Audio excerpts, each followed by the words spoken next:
అందరికీ నమస్తే. ప్రభుత్వ ఉద్యోగులకు షాక్ల మీద షాక్లు.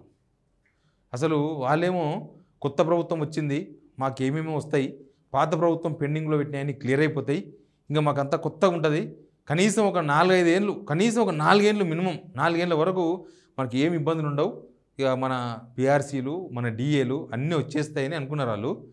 తీరా చూస్తే అసలు పెద్ద బొక్క పడిపోయింది వాళ్ళకు. ప్రభుత్వ ఉద్యోగులు గత ప్రభుత్వాన్ని దింపడంలో ప్రధానమైన పాత్ర పోషించారు, కొత్త ప్రభుత్వం రావడంలో కీలక పాత్ర పోషించారు. కానీ వాళ్ళు వచ్చి కొత్త ప్రభుత్వం వచ్చిన తర్వాత వాళ్ళు ఎంతైతే ఆశ పెట్టుకున్నారో అవన్నీ అడియాశలు అయిపోయినాయి.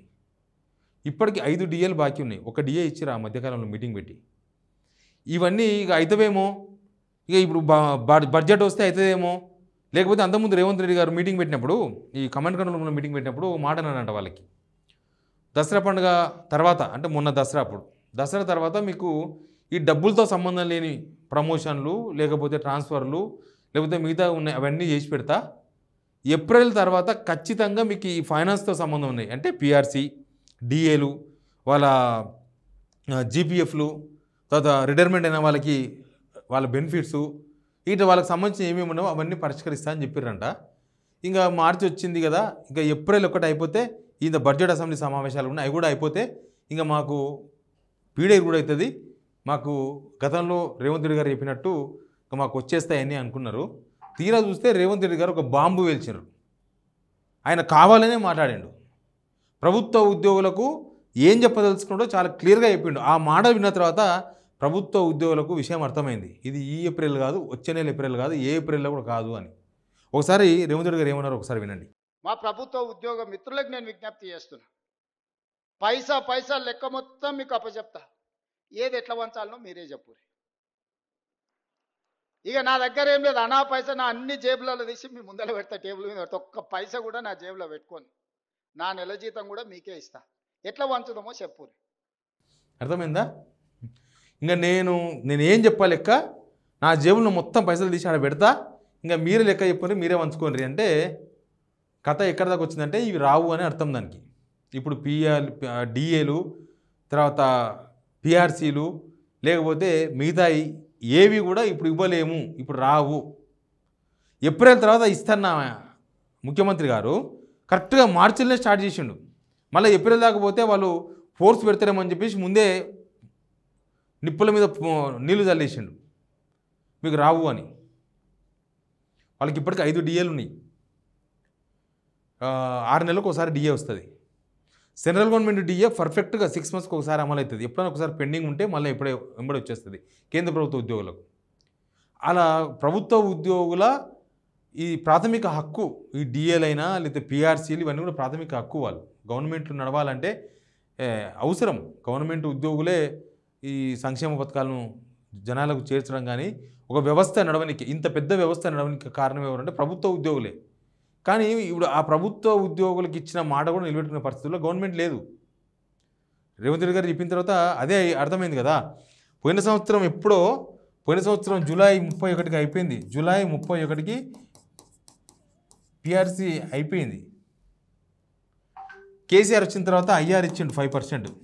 ఇప్పుడు అదే అమలు అవుతుంది. ఇక వస్తుందేమో కొత్త పిఆర్సీ, కొత్త ప్రభుత్వం, కొత్త పిఆర్సీ వస్తుంది అనుకుంటే ఇప్పుడు కొత్త విషయం ఏంటంటే పిఆర్సీ కమిటీ రిపోర్ట్ తయారు చేసింది. పిఆర్సీ కమిటీ అంటే ఇప్పుడు పెరిగిన ఖర్చులకు అనుగుణంగా వాళ్ళ జీతాలు ఎంత పెంచాలనేది ఒక కమిటీ రిపోర్ట్ ఇస్తారు ప్రతిసారి గవర్నమెంట్ ఉద్యోగులకు.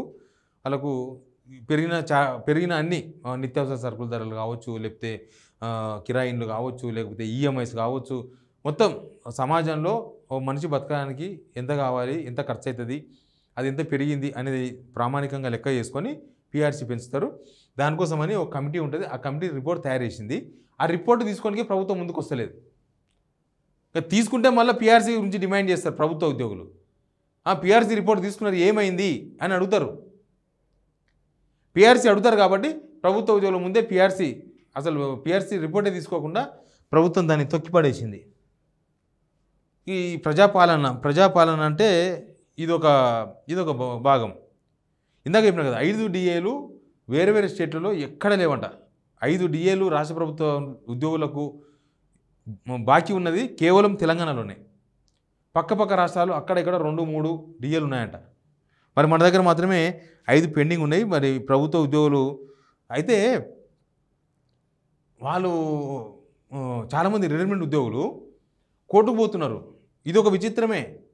ఎప్పుడో ఒకరు ఏదో పాలసీలో గవర్నమెంట్ ఇవ్వకపోతే లేకపోతే అన్యాయం జరిగితే వాళ్ళు కోర్టుకు పోయి సాధించుకుంటారు. అట్లా కాదు, ఇప్పుడు రిటైర్మెంట్ అయిపోయిన వెంబడే కోర్టులో కేసేయాలి, లేకపోతే బెనిఫిట్స్ రావు.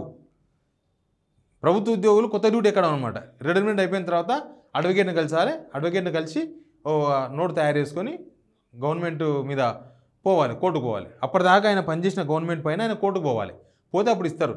నాతో ఒక ప్రభుత్వ ఉద్యోగి చెప్తున్నాడు, అన్న ఇంకా రేపు మేము కూడా ఈ పిఆర్సీ కోసము డిఏల కోసం కోర్టుకు పోవాల్సి వస్తుందేమో, జీపీఎఫ్ల కోసం. జీపీఎఫ్ అంటే వాళ్ళు దాపెట్టుకున్న డబ్బులు, వాళ్ళ అవసరం కోసం దాపెట్టుకున్న డబ్బులు అవి. వాళ్ళ సడన్గా అవసరం ఉంటే పెట్టుకుంటే వారం రోజులు వచ్చేదంట అంతకుముందు. ఇప్పుడు అవి లేవు. మనం చూడలేదా ప్రభుత్వ ఉద్యోగులు బట్టి విక్రమార్క మొరబెట్టుకున్నారు, సార్ మాకు ఏంది తిప్పలు, మాతో కూడా కమిషన్లు తీసుకుంటున్నారు. ప్రభుత్వ ఉద్యోగులు కమిషన్లు అడుగుతున్నారు, మాకు ఆ కమిషన్ల బాధ పోగొట్టుండ్రి అంటే మీ సమస్య త్వరలో పరిష్కరిస్తామని బట్టి విక్రమార్క గారు సెలవు ఇచ్చేసిండ్రు. ఆయన సెలవిచ్చి వారం రోజులు అవుతుంది, ఇంకా అవుతుందేమో పని. Deputy chief minister, finance minister చెప్పిండు కదా అని ప్రభుత్వ ఉద్యోగులు కొంతసేపు సంబరపడ్డారు. ఆ సంబరం వారం రోజులు నిలవలే. అప్పుడే వేసేసిండు రేవంత్ రెడ్డి గారు. ఆల్మోస్ట్ ఇవ్వలేమని చెప్పినట్లే అది. ఇంకా పైసలు లేవు, ఇంకా మీ ఇష్టం అన్నట్టు. ఇప్పుడు ఇంట్లో ఉంటుంది చూడు, ఇంటోళ్ళు చీర ఇప్పి లేకపోతే ఇంకేదో నగలు ఇప్పి అన్నప్పుడు నా దగ్గర మొత్తం ఇవే పైసలు ఉన్నాయి, ఇంకా దీనికి వెళ్ళి అన్నీ ఖర్చు పెట్టి మిగతా తీసుకోవాలంటే ఏముండదు, వాళ్ళ బాకీ పడతారు. మనం లేవు అని చెప్పలేక అట్లా చేస్తుంటాం. అట్లా ఇప్పుడు గవర్నమెంట్ కూడా ప్రభుత్వ ఉద్యోగులకు లేవు అని చెప్పలేక, ఇవ్వలేము అని చెప్పలేక వాళ్ళకు ఈ కొత్త లెక్కలు చెప్తూ ఉన్నారు. 1,58,000 కోట్లు అప్పు చేసిండ్రు, అసలు ఏం చేసిండ్రో అర్థం కాదు. అరే 1,58,000 కోట్లు పెడితే ఏదో ఒక ప్రాజెక్టు, ఒక రోడ్డు, ఒక వర్గం ఫుల్ సాటిస్ఫాక్షన్. రైతులు సంతృప్తిగా ఉన్నారా? లేరే. ప్రభుత్వ ఉద్యోగులు సంతృప్తిగా ఉన్నారా? లేరే. విద్యార్థులు సంతృప్తిగా ఉన్నారా? లేరు. పోను ప్రాజెక్టు కట్టిరా కొత్తగా? లేదు.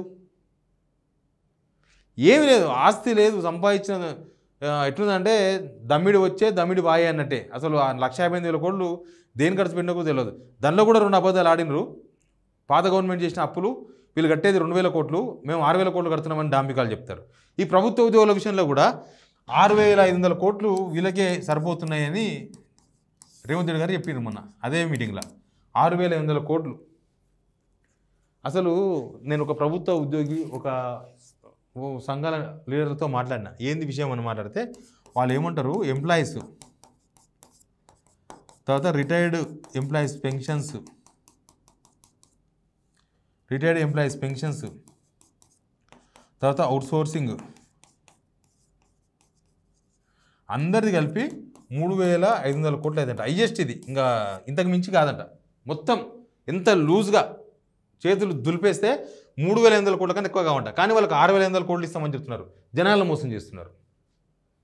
చూసిండ్రా, ప్రభుత్వ ఉద్యోగులే నెలకు 6,500 కోట్లు తింటున్నారని చెప్పేసి వాళ్ళ మీద అసూయ కలగాలి. సమాజంలో ప్రభుత్వ ఉద్యోగులను శత్రువులుగా చూపాలనే ఉద్దేశం ఉండొచ్చు బహుశా. ఇది వాళ్ళ మీద జనాలను ఉసిగొల్పడం ఇది. ఇప్పుడు పెన్షన్ రానోళ్ళు, రుణమాఫీ కానోళ్ళు, రైతు భరోసా రానోళ్ళు వాళ్ళందరూ ఏమనుకోవాలంటే, మాకు ఇస్తలేరు అంటే మా డబ్బులు తీసుకుపోయి ప్రభుత్వ ఉద్యోగులకే నెలకు 6,500 కోట్లు ఇస్తున్నారని చెప్పుకోనికి. ప్రభుత్వ ఉద్యోగులను జనాలలో పలసన చేయనికి ఇది. ప్రభుత్వం పని చేయించుకుంటుంది, పైసలు ఇవ్వాలి. అరే ప్రైవేట్ వాళ్ళు పని చేయించుకొని పైసలు ఇవ్వకపోతే నామూషి అవుతుంది. పని చేయించుకున్న పైసలు ఇవ్వకపోతే కింద మీద పడతామని గవర్నమెంట్కి ఏమనిపిస్తలేదు. అందుకే వాళ్ళు లాస్ట్కి మేము కూడా కోర్టుకు పోవాల్సి వస్తుందేమో, అందరిలాగా ఈ రిటైర్మెంట్ ఎంప్లాయీస్ లాగా మేము కూడా కోర్టుకు పోవాల్సి వస్తుందా ఏంది, మా పరిస్థితి ఏంది, మేము సర్వీస్లో ఉన్నాము, వాళ్ళ రిటైర్మెంట్ అయిపోయి కోర్టుకు పోయారు, మేము సర్వీస్లో ఉన్నాగా మేము గవర్నమెంట్ మీద పోతే అసలు అంతకన్నా దరిద్రం, అంతకన్నా దాష్టికి మనం ఉంటుందా, మాకు నైతికత ఉంటుంది కదా అని ప్రభుత్వ ఉద్యోగులు పిలిచి అదేదో వాళ్ళని డైరెక్ట్ పిలిచి మాట్లాడచ్చు కదా. ఇవ్వలేరు, పిలిచి మాట్లాడచ్చు కదా. వేదికల మీద మాట్లాడితే వాళ్ళు ఏమనలేరు, వేదిక మీద పోయి మాట్లాడలేరు కదా ప్రభుత్వ ఉద్యోగులు. ప్లస్ ఆ మీటింగ్ కూడా ప్రభుత్వ ఉద్యోగుల మీటింగ్ కాదు, రేవంత్ రెడ్డి గారు పెట్టింది. జూనియర్ లెక్చరర్ల వాళ్ళ నియామక పత్రాలు ఇచ్చేది. వాళ్ళకు షాక్ ఇచ్చిర్రు, మీకు ఉద్యోగాలు తీస్తున్నాం కానీ రేపు జీతాలు కష్టమైనట్టు మాట్లాడేసిండ్రు.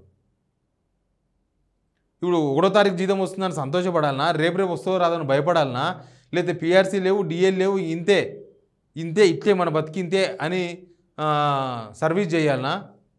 ప్రభుత్వ ఉద్యోగుల విషయంలో సరిగ్గా లేకపోతే ప్రభుత్వాలు, అది సమాజం మీద తీవ్రమైన ఎఫెక్ట్ ఉంటుంది. ప్రభుత్వం మీద ఎలక్షన్స్ అప్పుడు ఎఫెక్ట్ ఉంటుంది, కానీ సమాజం మీద ఎఫెక్ట్ ఉంటుంది. ఎవరు ఇంట్రెస్ట్గా పనిచేయరు.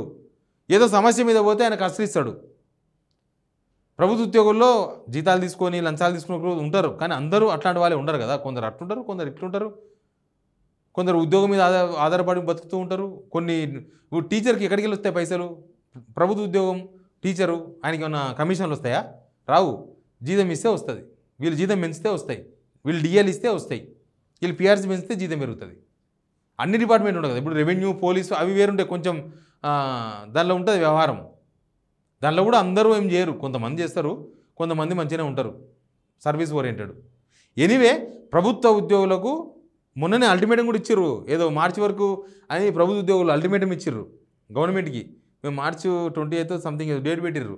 ఆ డేట్ లోపు మీరు మా డిమాండ్స్ నెరవేర్చకపోతే మేము భవిష్యత్ కార్యాచరణ ప్రకటిస్తామని. ఎన్ని ఉంటాయంట అంటే వీళ్ళు 33 ఆర్థికపరమైన 21 ఉన్నాయంట, డబ్బులతో సంబంధం లేనివి ఈ 33 ఉన్నాయంట. అసలు వీళ్ళు చెప్పిన లెక్క ప్రకారం ఈ 33 డిమాండ్లే నెరవేరలే. ఏది? దసరా పండుగ తర్వాత వేస్తామన్నాయి. ఇక రేపు ఏప్రిల్ నుంచి ఆర్థికపరమైనవి ఉంటాయి. అవి ఏమవుతుందో తెలియదు. తిరుగుతూ ఉన్నారు, అందరు చుట్టూ తిరుగుతూ ఉన్నారు. డబ్బులు అవసరం ఉండి ప్రైవేట్ ఉద్యోగులు ఏం చేస్తారంటే జాబ్ ఆనంగానే వాళ్ళకు జీతం ఇయ్యరు, నెల తిరుగుతూ ఉంటారు వాళ్ళు. ప్రభుత్వ ఉద్యోగులు రిటైర్మెంట్ అయిన వాళ్ళంతా సెక్రటరీ చుట్టూ తిరుగుతున్నారు. ఇక వీళ్ళు టీఏలు డిఏలు ఎప్పుడు వస్తాయి, ఏం కదా. అరే, పోలీసులకు ఆహార భద్రత, ఆరోగ్య భద్రత లేదు, అది కట్ అయిపోయింది. హాస్పిటల్లోకి పోతే చేయమని చెప్తున్నారు, లేదు ఇది మా దగ్గర అని చెప్తున్నారు. ఆరోగ్య భద్రత పోలీసు వాళ్ళకు చాలా గడ్డు పరిస్థితి గవర్నమెంట్ ఉద్యోగులు అయితే. మరి ప్రభుత్వం దీన్ని సాల్వ్ చేయాలనుకుంటుందా, లేకపోతే వాళ్ళు సమ్మె గిమ్మే దిగిరంటే చాలా పెద్ద మొత్తం దిగుతారు, మొత్తం వ్యవస్థనే స్తంభించిపోతుంది, జనాలకు సర్వీస్ అంతా ఆగిపోతుంది. ప్రభుత్వం ఏం చేయదలుచుకుందో తెలియదు. చూద్దాం. Please subscribe signal TV.